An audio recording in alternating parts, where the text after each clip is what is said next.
Hello and welcome to another session of Real Israelis, Real Lives, where each week we interview two ordinary Israelis living extraordinary lives.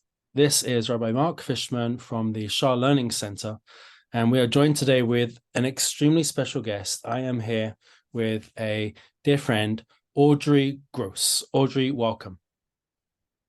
תודה, ערב טוב, and חג שמח. Erev Tov, Hanukkah Sameach, Hag Urim Sameach. We certainly need a lot of light right now.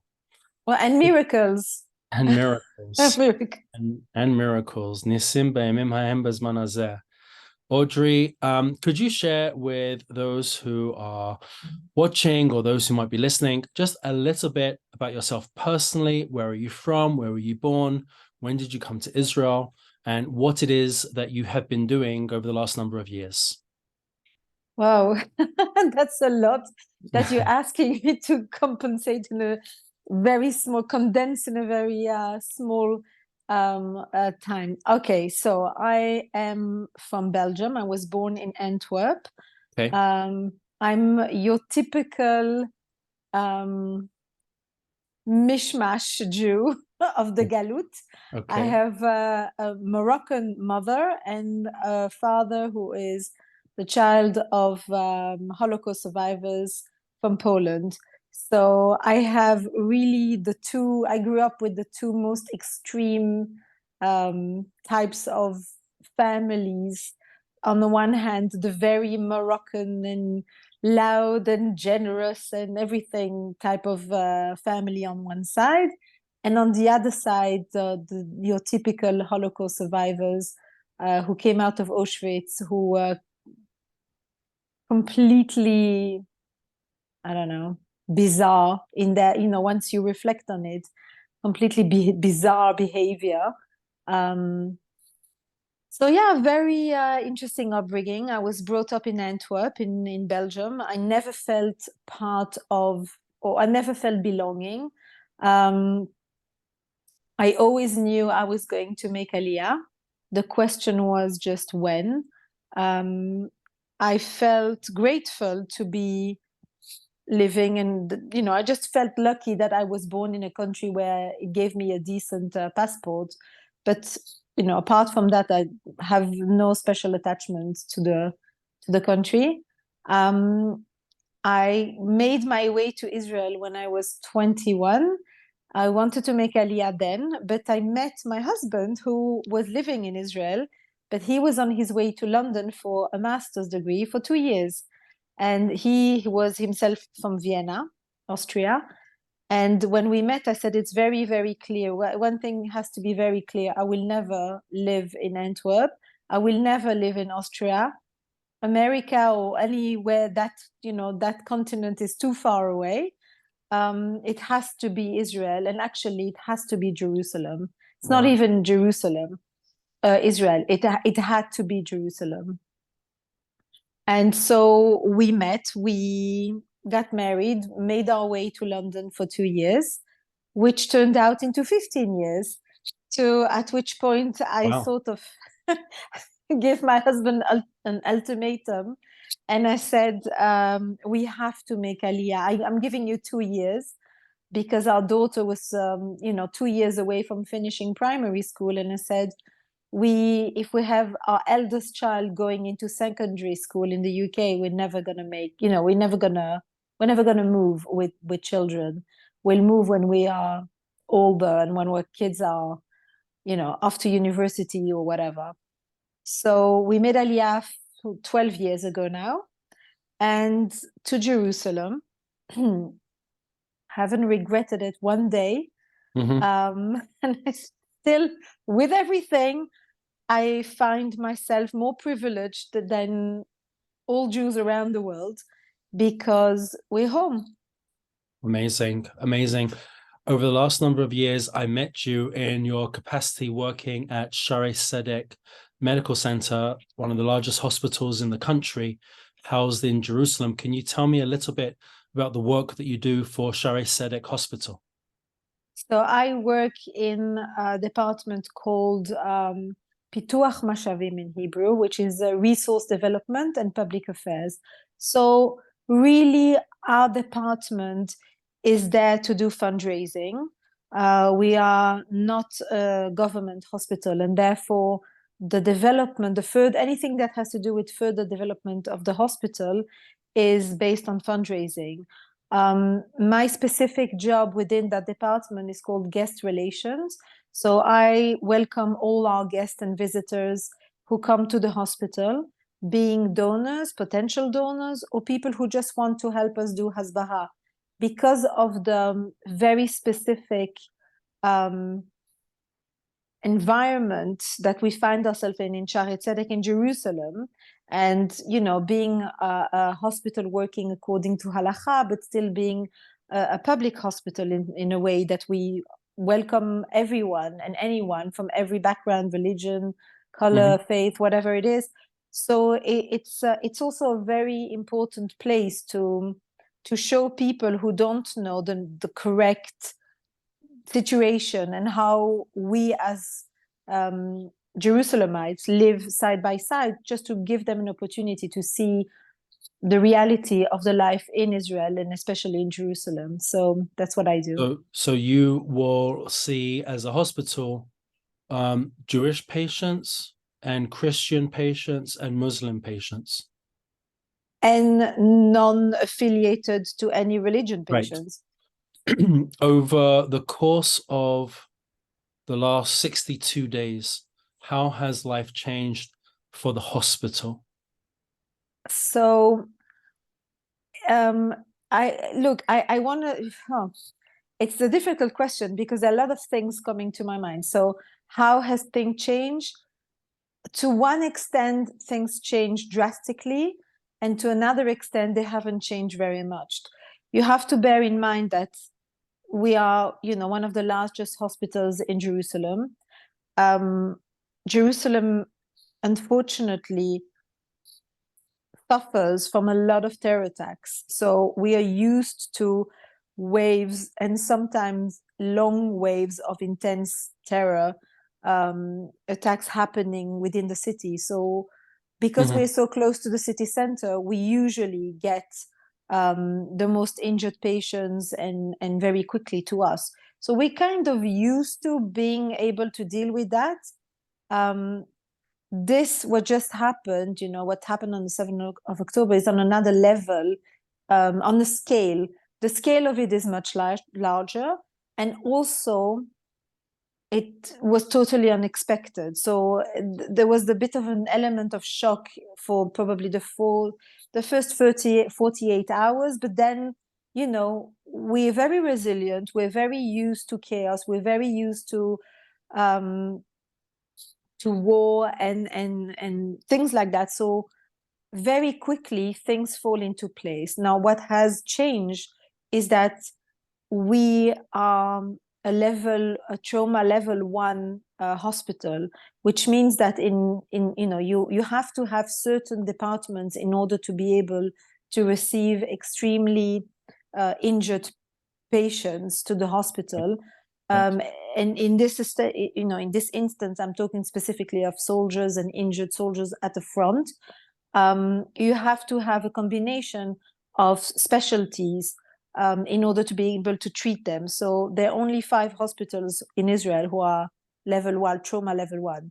And one of them is up north. So at the moment, very early on when the army got organized, the dispatch was that choppers were arriving into Gaza, picking up injured soldiers, and then having a rota dropping off patients per hospitals. So each drop was made to one hospital, then the next, and the next, in order to allow the hospitals not to be overwhelmed. And also by the time that turn came along again, they were able to release patients or move them on to rehabilitation, etc. Are the helicopters still coming in, and are they coming in that fashion, or has unfortunately the quantity increased? So it decreased a little bit during the ceasefire. Okay. And now it's back to, coming in, usually on a daily basis. What is the Now, morale of the doctors and nurses? What's the stress level like of the staff at the hospital? look, it's very difficult because, first of all, we're missing about 200 members of staff who've gone to Miluim. Most Thank of you them so are much for saying that. I don't think people realize the extent of how every sector across society is simply missing massive yeah. gaps of their workforce. I'm familiar So with it from the perspective of yeah, school because my children are in school and there are no teachers yeah. or greatly fewer teachers. But 200 staff at the hospital are now fighting in the reserves. That They're is fighting on the incredible. most of them are residents, so Residents we as well. yes, Wow. Wow. residents. Oh my gosh. So what happened is that we've very quickly asked staff who were retired to come back because this was solving an enormous amount of issues. You know, we had an enormous amount of requests of amazing people around the world saying, we're doctors, we're coming, we'll fly, we'll do the work, we'll Okay. put us to work. The problem Okay. is that they're not licensed in Israel. Right. They do not speak Hebrew. They don't Right. understand how we do things. Mhm. And things might be done differently in their hospital. So by us turning to our retired staff was so easy. They all came. They stepped Okay. into their jobs. Most of them, you know, even if they don't want to do surgery, they will supervise, or they will be there, or they will. Mhm. It's an amazing ability, you know, a present to have them, Wow. and the knowledge. I mean, you know, you can't beat that. Um, Doctors and nurses, well, nurses are doing longer shifts, so they've gone into the emergency shift. Instead of doing 8 hours, they're doing 12 hours. Wow. You have to also realize that from all these people who are doing these extreme long shifts, etc., you've got you know, nurses who has maybe a husband in Miluim and young children. At the beginning, for the first few weeks, there was no school here, so managing and juggling the children and work, relying really on your parents and neighbors and friends to look after your kids, it was a bit overwhelming. Sure. School is now back on, so that's a huge Mhm. difference. But having said that, you have, I mean, you know, within the members of staff, there's not one person that doesn't have someone either in Miluim or active service, or even that was kidnapped, and you know, one of the hostages, or family in the south that's been displaced. Everybody knows someone that is affected one way or another. What has made you most proud of the hospital over these last few weeks? Most pride, I don't know. I mean, it's the resilience. It's really the resilience. Mhm. I don't know if I'm proud of that. I'm in awe, you know. Mhm. I'm just in awe that we are managing to function and to keep things going, and that people still receive the love and care, because you have to bear in mind we're very much talking about soldiers, but a lot of people that have been moved from Otef Aza, from all these kibbutzim and Be'eri, etc., they live in hotels, most of them, Yeah. going from Yam HaMelach, from the Dead Sea, to Tel Aviv, etc. Now, you have to understand that our catchment area of being a main hospital is from Yam HaMelach till Modi'in. Now, if you're taking in consideration that you have all this population that is living in your catchment area, and people had pre-existing conditions before Mhm. being moved Mhm. to a Right. hotel, Yeah. you know, people with dialysis still need dialysis. Right. People with cancer who are, you know, who were in a program of doing chemotherapy and radiotherapy, etc., still need those treatments.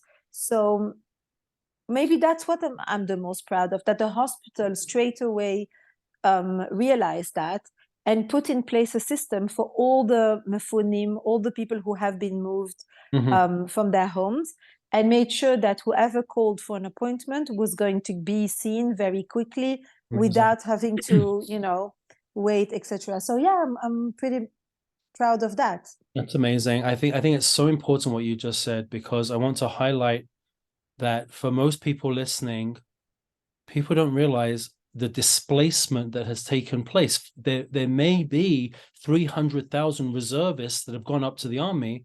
The number is also around a similar 300,000 Jews who have been displaced and are now living not in their homes and kibbutzim and locations. We're also talking about the northern border. So many hundreds, if not thousands of people have been displaced from the northern border as well. And my gosh, you're on a treatment of chemotherapy, you're on dialysis, and yet life continues and life goes on, thanks to Shaare Zedek Hospital, thanks to the other major hospitals in the country, thanks to people coming out of retirement, thanks to the nurses that are juggling their kids and their scheduling. This is a country that is standing up and making it work, notwithstanding how difficult it is. It's inspirational. It's inspirational. You have to see the chesed. That's also something that is unseen, unheard of. Yeah. The first few weeks, there were people who were making meals, hot meals, but I'm not talking about, a burger and stuff, like proper homemade meals with, rice and meat and vegetables and a little roll and a little dessert or cut fruit or whatever. And they were bringing it for the nurses. Wow. For the nurses to take home, because they said, you have now longer shifts, you have no help, your children are at home. Wow. Take these meals with you at home so that you can eat a decent meal and you can share with your children and not have to cook. Mi ka'amcha Yisrael, who is like the Jewish people. Unbelievable. That is amazing. That is so inspiring. Wow, thank you for sharing that. Audrey, I know that we could speak for a lot longer. Yeah. I want to say thank you. Thank you for coming on this evening and for sharing just a little bit. I know it's a lot larger picture that you can paint, but sharing a little bit of what is happening at the hospital right now, what is happening in Israel, and the kindness, the chesed, the altruism, the way that people are rolling up their sleeves, the way that people are just making it work. Because as we say here, ein breira, there's no choice. You have to keep going. You have to keep going. And what an incredible people we are. This is going to be one of my celebrations on this first night of Hanukkah. This is who we are. We keep going, and we, Be'ezrat Hashem, please God, we will overcome. As they say, and as the phrase has become popular now, B'yachad nenatzeach, together we will win this war. Absolutely. Am Yisrael Chai. Am Yisrael Chai. Audrey Gross, Shaare Zedek Hospital, thank you so much for joining us. All the best. Hag Sameach. Hag Sameach. Bye.